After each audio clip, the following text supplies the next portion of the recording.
Carmelo Anthony, 28 points, 10 of 15, 6 of 8 from 3. Also had 2 blocks, and he was plus 19. But the big night for Melo, he passes Moses 9th all-time on the scoring list. He speak with the media. Congrats on that place. Probably not to chase individual records, but a team accomplishment. So what was the meaning for you to not just pass Moses Malone, but your points were really meaningful for the team's effort tonight? Yeah, I mean, when you're in a battle like that, like tonight, it's kind of hard to put everything in perspective or even think about it, because the game is so close, so tight, it's attention to detail, so you don't want to try to think about too many things out there on the court at that point, but either making a play, getting a stop, and winning the basketball game. But it is. I keep saying this, man. It's an honor, it's a blessing. But to be in that list, to pass Moses, to know what Moses did, what he did for the game of basketball. It's hard to put it in words.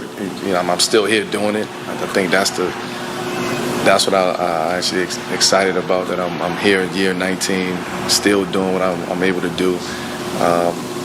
Still passionate about the game, still passionate about coming to work every day and getting better. And what better night, to reach 9th with a win, the way that we needed a win tonight. So overall, this was a hell of a night. They give you the game ball, I think? Yeah, they gave me the game ball. They wanted me to make a speech, but it was too tired. Carmelo, this is really only your second game with the Lakers, if we don't count the preseason games.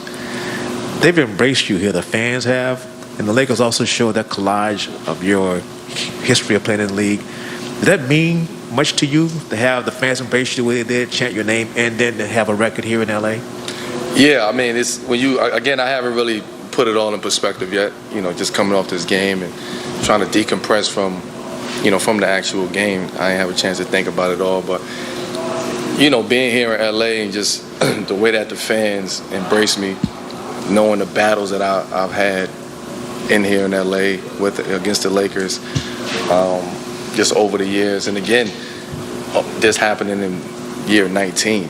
And for these fans to embrace me the way that they're doing, that's just, I got to keep going. That keeps me motivated, knowing that I got to support and cast the way that I have with the fans of Los Angeles. Melo, you saw what Ja Morant was able to do tonight. I mean, that's a player that's, still elevating, finding his place in the league. You guys have a bunch of guys who are established. What's it like?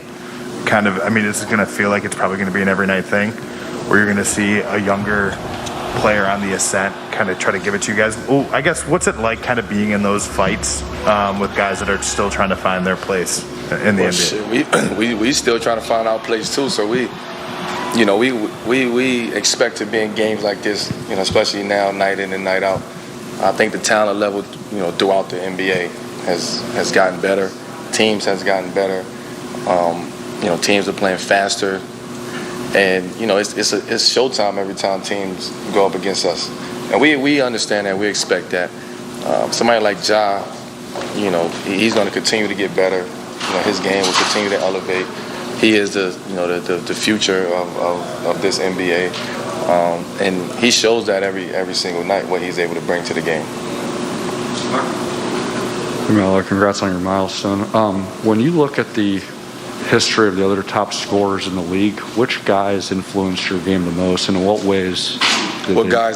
Which guys influenced your game the most, as far as other top scorers? And well, they all brought something to the game, and was able to be productive at a high level. All of those guys. So anybody that is on that list was spectacular, right? They did something special for the game of basketball. They was able to, do something special out there on the court. Scoring the basketball is not easy. We may make it look easy, but it's not easy. And again, for me, this is 19 years of repetition and night in and night out, day in and day out, every summer, every season.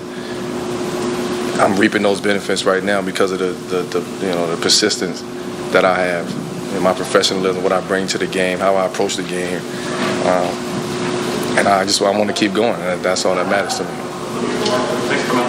Thank you. Let's talk a little big picture. Carmelo Anthony, Brez, so far this season, he is 12 of 18 from three, 67%. Yeah. Obviously, he will not stay at that clip or he would be the all-time leader in three-point percentage in NBA history, but that's impressive. Yeah, the Lakers needed a shooter like him. I mean, and this is not the Carmelo from earlier in his career. James, if you go back and look at his first 3 or 4 years in the league, he was like 28, 29% from three-point range, maybe in the low 30s. Now he's really added that to his arsenal. 2 years in Portland, the last 2 years, right around 40%. That's more than respectable in today's NBA. And now he's brought that down to the Lakers, and he's making big shots at big times for them. What a step for him, and I like his words, too. A, he was very humble in getting this milestone here. And B, he's like, they wanted me to make a speech, but I was too tired. So, I mean, this is a big night for him and a nice win for the Lakers, too. Yeah, it's not easy to do what Carmelo has done. You get to 15, 16 years in the league. You're not a big, like that can last that long. And he kind of revitalized his game. He knew what they were talking about him. Maybe he was retired, got himself in great shape, mastered the three a little bit more, 40%. And he still has that face-up triple threat move that no one has been able to stop. And what he also adds to the Lakers, you talk about, LeBron and his leadership. Carmelo's been on Olympic teams. Mm-hmm. He's been with other great players. He adds that extra dimension of leadership that Rob likes to call the Big Four.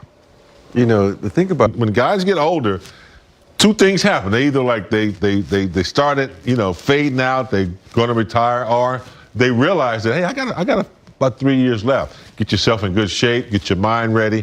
And he does one thing that's needed in this league. He still can shoot. He still knows how to get his shot off, catch and shoot. He knows how to bump into you, get that chest and shoulder to the chest and get his shot off.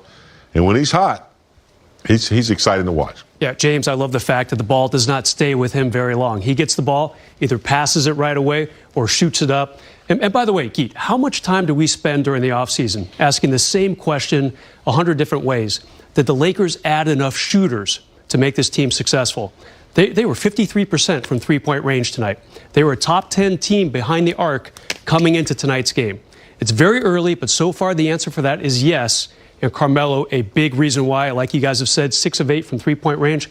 By the way, LeBron, he's been jamming his threes. Another 4 tonight out of 9 attempts. He's had a pretty good run behind the arc as well. I want to say this, best offensive night for this Laker team so far this season. 29 assists, the three-ball guys, 16 of 30, 53%, 6 players in double figures, and the bench with 48 points. Yeah, I mean, you look at the good things. They're chipping away at, trying to understand where they are on the floor and not think so much. Nice dime right there. Monk came in, did a good job. Of course, we can look at some other categories where maybe they didn't do as well, where they, points in the paint. They had that in the first half, but then Memphis was able to come back. But I think overall, the categories that you talked about, they did a pretty good job there. They overcame a lot. And to me, this was a really weird game. And if you look at it, every Memphis starter was a plus. Every Lakers starter was a minus. But the Lakers bench came through. Not just, Carmelo and Monk. Monk came out, knocked some big free throws down, played some good defensive role, had some assists on the fast break. So, you're going to have those nights where the starters are starters, but it's up to the bench to step up and do a little bit more. Yeah, 2 games ago against Golden State, by the way, the Laker bench thoroughly outplayed. Remember, Bielitsa and Damian Lee from the Warriors reserve unit really outplayed the backups for the Lakers. Completely different story tonight. Carmelo leading the way there. Make no mistake about it, it is a work in progress. This was not a perfect night, as you guys were mentioning. They did have 12 blocks and 10 steals, but they were out-rebounded by 13. Memphis had 18 offensive boards that led to 32 second-chance points. But the Lakers do get the W. We do have this sequence at the end of the game. This is crazy. Coming out of a timeout, and there was a big game of chess going on. Were they going to foul up 3? Some clutch free throws made by Malik Monk, then AD. Ja Morant gets the ball. There's 6-7 seconds left. Hit. Yeah. 3 free throws in a row. A coach will tell you, take 2, step back for a couple seconds, then come back to it. It's more of your routine because nowadays, I mean, with the three-point shot, it's normal. But, yeah, he couldn't get that third one in. We were laughing but before we came on the air. The guy who misses the 3 is the guy who had 40 points, right? And 10 assists. It was 9 of 10 going into that free throw from the free throw line until that miss. He was 5 of 7. Ja Morant is a special talent. You know, I know he's going to be thinking about that one for a long time, Brez. But what a game that young man had. Yeah, you know, you said it earlier. You said it was